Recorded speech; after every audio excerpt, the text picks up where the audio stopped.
നിങ്ങളുടെ favourite shows ഇനി ഒരിക്കലും മിസ്സാവില്ല. ഇപ്പോൾ C5 കാണും നിങ്ങളുടെ ഫേവറേറ്റ് ഷോസ് തികച്ചും സൗജന്യമായി. ഇവളോട് ആരാ വള കയ്യിൽ നിന്ന് ഊരാൻ പറഞ്ഞത്? അതാദ്യം ചോദിക്ക്. വിവാഹം കഴിഞ്ഞ് വള കയ്യിൽ നിന്ന് ഊരാവുന്ന ശ്രീകലയും പരമേശ്വരനും അന്നേ പറഞ്ഞതാ. അവരുടെ വാക്കിനും കീഴ്വഴക്കങ്ങൾക്കും എന്തെങ്കിലും വില കൊടുത്തോ ഇവൾ?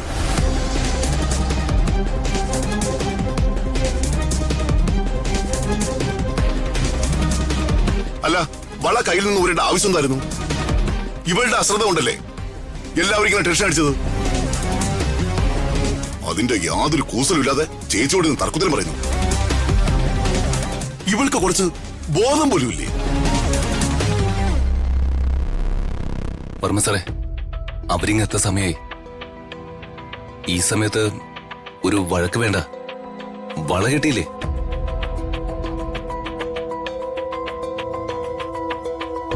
വർമ്മ സാർ ചെന്ന് അല്പനേരം റെസ്റ്റ് എടുക്ക. ലതിക മേഡം, പോറ്റിക്ക് ദക്ഷിണ കൊടുക്ക.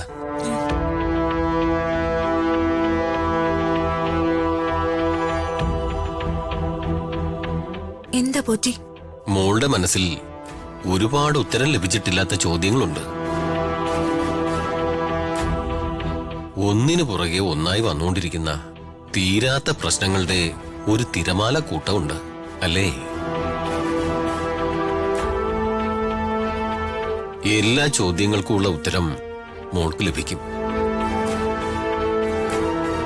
ജീവിതത്തിൽ നടക്കാൻ പോകുന്ന പ്രശ്നങ്ങളുടെ പരിഹാരങ്ങളും മോൾക്ക് വന്നു ചേരും. വരുന്ന മഹാപൗർണമി ദിവസം പൂർണ്ണചന്ദ്രനെ കണ്ണെടുക്കാതെ നോക്കി നിന്നാൽ എല്ലാത്തിനുമുള്ള ഉത്തരം മോള് കാണും.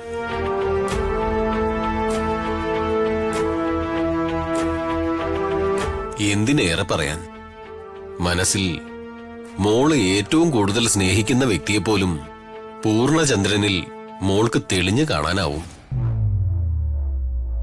അങ്ങനെ തെളിയുന്ന മുഖം ആരുടേതായാലും യാതൊരു കാരണവശാലും ജീവിതത്തിൽ നിന്നും അവരെ അകലെയാക്കരുത്.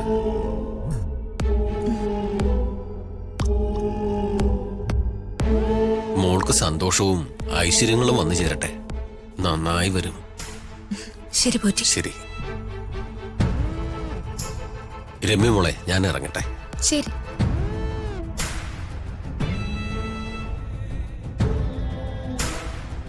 ഋതികെ, കേട്ടില്ലേ? മനസ്സിൽ ഏറ്റവും കൂടുതൽ സ്നേഹിക്കുന്ന ആളെ പൂർണ്ണചന്ദ്രനിൽ കാണാൻ സാധിക്കുമെന്ന്.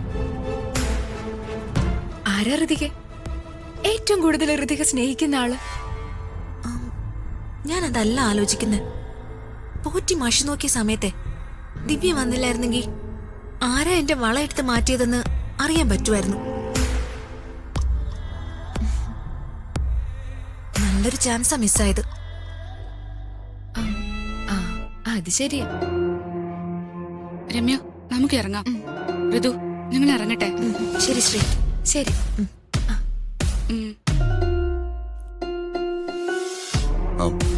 അവര് വരാറായി.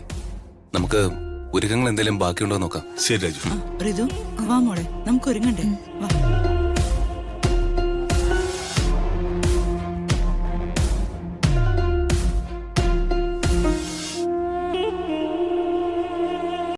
ഡൗൺലോഡ് ചെയ്യൂ C5 ആപ്പ്. കാണൂ എല്ലാ എപ്പിസോഡുകളും സൗജന്യമായി.